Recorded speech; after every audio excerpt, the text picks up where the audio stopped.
छात्राओं, द्वितीय वर्ष की कक्षा में मैं आप लोगों को कोणार्क नाटक के बारे में बता रही थी और इससे पहले भाग में हमने कोणार्क नाटक की आधी कथा के बारे में आप लोगों को बताया था।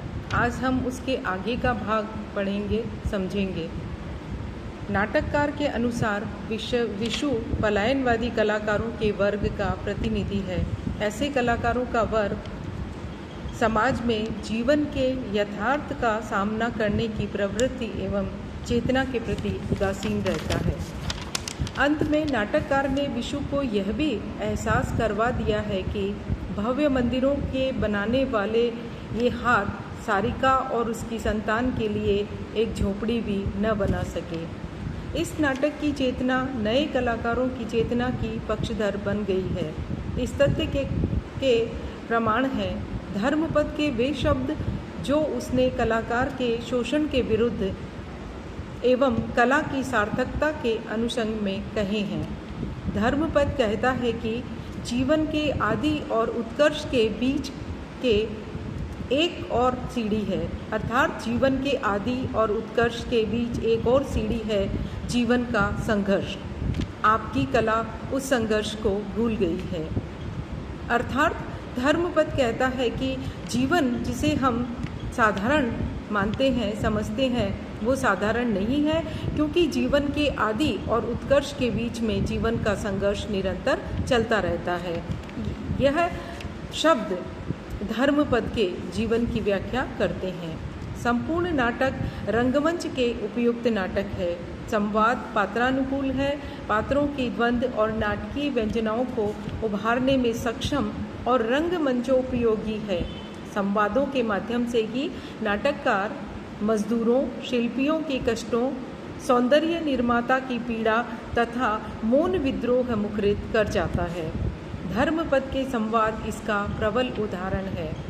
नाटककार ने धर्मपद द्वारा शोषित जनता की स्थिति को कई स्तरों पर उद्घाटित किया है।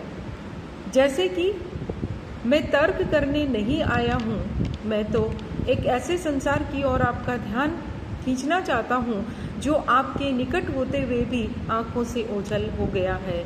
इस मंदिर में वर्षों से 1200 से ऊपर शिल्पी काम कर रहे हैं। इनमें से कितनों की पीड़ा से आप परिचित हैं। आप जानते हैं कि महामाते के कृत्यों ने उनमें से बहुतों की जमीन छीन ली है। कईयों की स्त्रियों को दासियों की तरह काम करना पड़ रहा है और सारे उत्कल में अकाल पड़ रहा है। इस प्रकार हम देखते हैं कि धर्मपद शोषण के विरुद्ध समय समय पर इस नाटक में आवाज़ उठाते हैं, जो कि एक नाटककार का उद्देश्य है।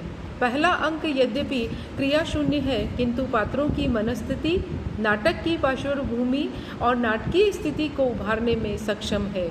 यही अंक परवर्ती घटनाओं की तीव्रताओं को केंद्र बनाता है और तीसरा अंक तीव्र घटना व्यापार के साथ साथ कलाकारों के मनोसंघर्ष और प्रतिशोधवश उभरे संहारक रूप को उभारने की वजह से मर्मस्पर्शी बन गया है।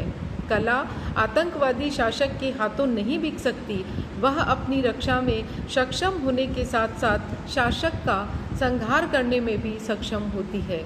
नाटककार ने कथानक में विशु, सारिका, धर्मपद, नरसिंह, चालुक्य और कारीगरों के संबंध को कुछ इस रूप में विकसित किया है कि आर्थिक शोषण, कला और सामाजिक जीवन की परस्परता एवं सेक्स की नैतिकता विषयक प्रश्न श्लिष्ट होकर उभरते हैं और नाटक अंतर्वाहिनी यूनानी त्रासदी जैसी भग्न रागनी ध्वनित करती है।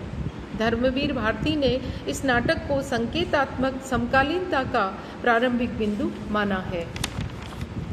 काव्यात्मक भूमि के बावजूद कोणार्क सफल सशक्त नाटक है, जिसने स्वातंत्र्योत्तर रंग नाटकों के लिए एक नई जमीन तैयार कर एक विशिष्ट दिशा दृष्टि दी है।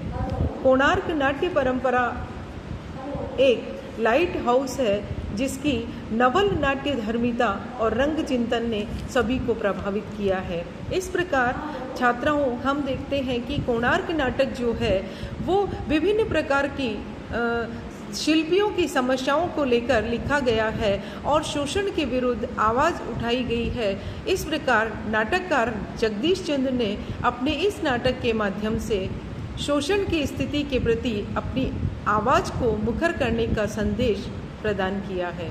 इस प्रकार छात्राओं, ये हमारे कोणार्क नाटक की एक संक्षिप्त कथा मैंने आप लोगों के सामने रखी है। चूँकि कोविड का समय होने के कारण बाज़ार में नाटक पुस्तक के रूप में उपलब्ध नहीं है, मैंने एक छोटा सा प्रयास किया है कि नाटक की संपूर्ण कथा को मैंने आप लोगों के सामने रखने का प्रयत्न किया है। और इसके बाद में आप लोगों को इसका उद्देश्य क्या है, इसमें विभिन्न पात्रों ने जो अपना दायित्व निभाया है, उनके बारे में मैं आप लोगों को बताऊंगी।